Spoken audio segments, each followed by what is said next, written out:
Hey guys, I'm back with another Philip Glass violin concerto practice. Well, I don't even remember. What was I calling it? I don't even remember. So I took a little bit of time off just because I needed to. I've been going for the whole last year with the whole pandemic thing. And then February hit and I'm like, I am done with everything. I need a break. So I took one. Anyway, I'm getting back into my Philip Glass violin concerto. I am recording myself playing it from the very beginning just to, show what the realities are of learning a new violin concerto for a professional violinist. I'm going section by section right now, and I'm working on learning all the fingers and figuring out my fingerings, that sort of thing. And like I said in previous videos, it's unedited, so there are zero indications as to what to do here, and that's totally fine. It's not a big deal. I can figure it out, right? The thing is that when it's edited, it just goes so much faster because you have some clues, right?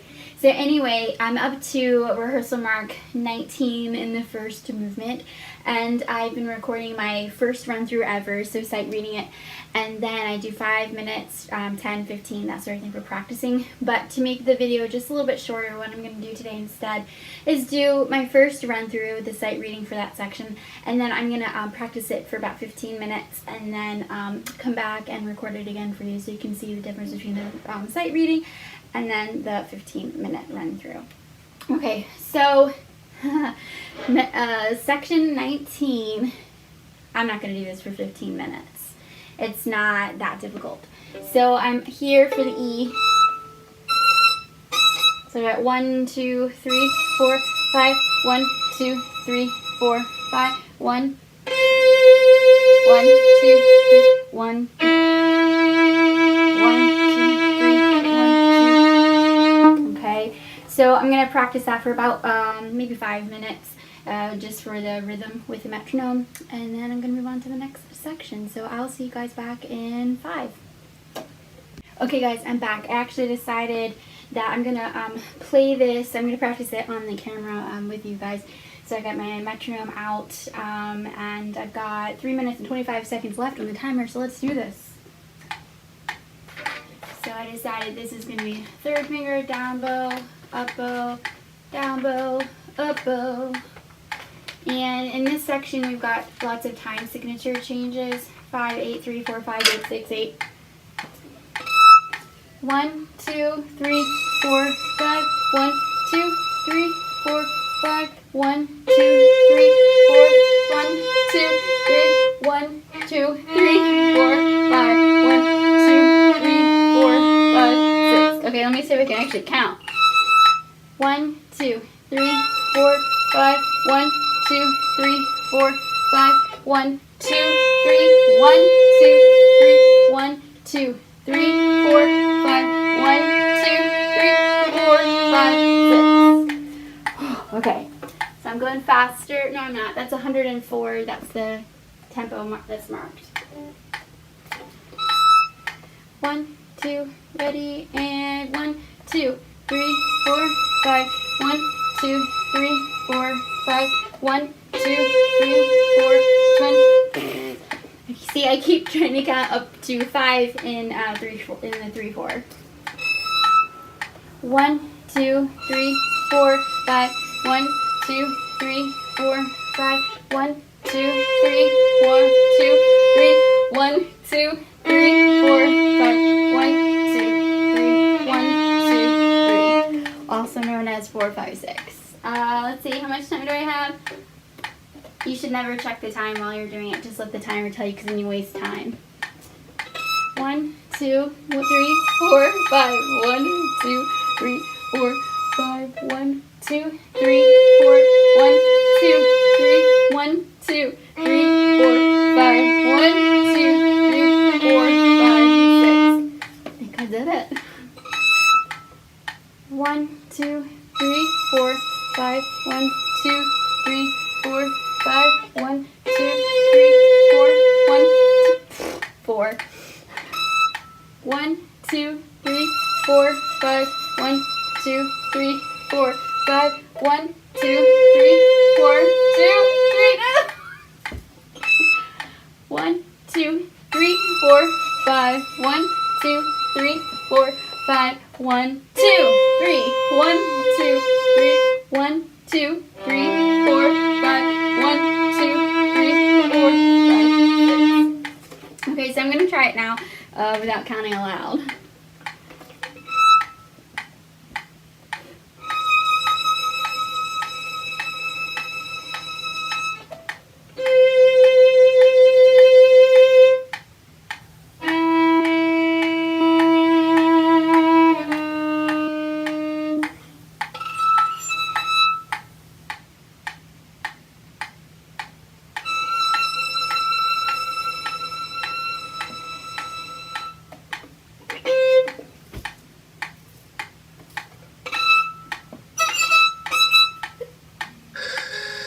Okay.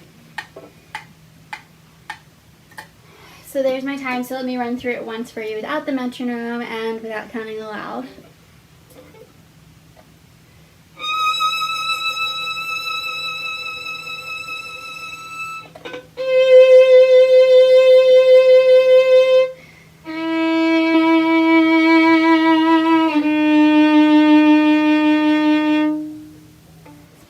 Alright guys, so rehearsal mark 20 is up next. I have to do my initial playthrough for you, and this might be rough because, to be quite honest, I really haven't worked on this in the last month since I took my break, because I took a break. Ooh.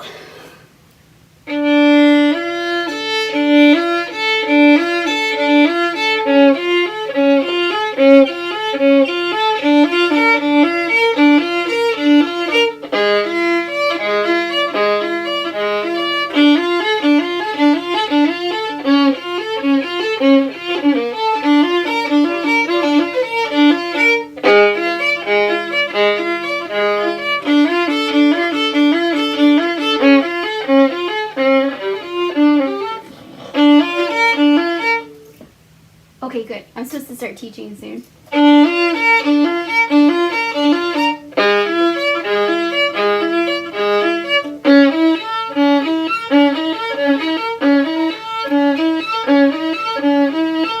Oh, and also that was rehearsal 20 and 21. So anyway, I got distracted because I'm supposed to start teaching really soon. So I got worried there for a second that I was running late. So anyway. Yeah, I'm pretty sure I've already done measure 20 or rehearsal mark 20. I think I've already have a set of fingerings, so I'm going to look that up or write them in if I already took the time to do it. And then I will practice it for not 15. I'll have to come back and do this a little bit later because I have to go teach now. Okay? Alright, so I'll see you guys in a little while, possibly tomorrow if I don't have time to finish this up. Okay, bye! Hey guys, so there has been an incident with a cactus. So yesterday I got back into my Philip Glass Violin Concerto project, and I was going to finish it today for this next update. And I didn't quite finish the section I was working on yesterday because I stopped to teach. I just started too late in the day. And so my plan was to finish it today. But last night I decided to become very good friends with a cactus. I got up in the middle of the night and bumped into the coffee table, which is home to this cactus right now. It is a new cactus to our family. I don't have a name for it yet, so if you have an idea for a name for this cactus, let me know. But anyway, to break my fall, I put my hands out and decided to wear half of a cactus. So in my left hand last night, I was up in the middle of the night, of course, doing this, pulling all the spines and areoles out of my hand and my wrist. So it got me all the way down here. My entire palm was covered with spines, and then half of my thumb. And this morning I spent lots of time trying to dig out spines that are still stuck in there. So my hand is a hot mess right now. Mi mano está en fuego. So it's slathered in my cannabis salve, which is awesome. This is not a sponsored video, but I have, I think it's Karma Pharma, who makes a CBD salve, and it's got eucalyptus and lavender, and it's great for minor scrapes and stuff, and I put that on, and it was so swollen last night. The swelling has gone down, and it's feeling better. It's not too painful. But anyway,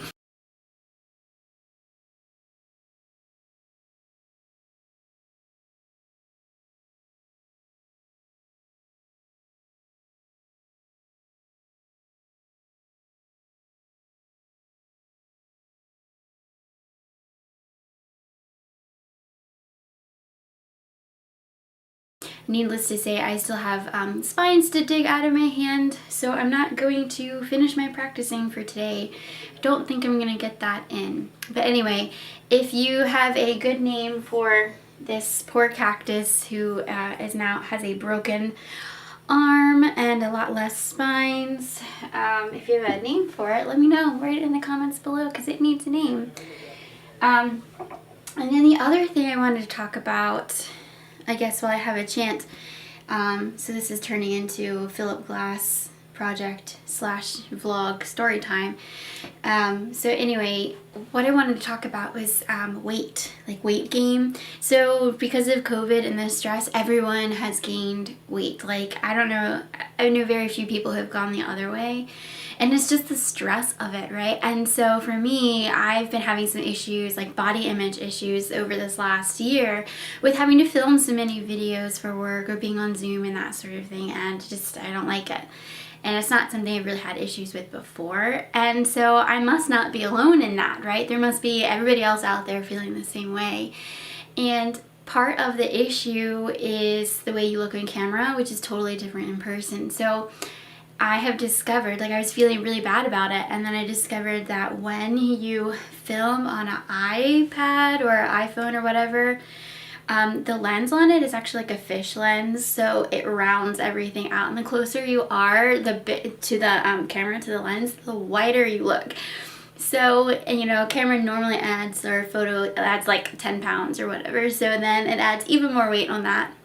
So I just wanted to throw that out there if you didn't realize it, that when you're filming on a low quality camera or like an old iPhone or iPad, has that fish lens, so it rounds everything out and stretches things out. So it also affects the color and all that, like it washes me out usually a lot.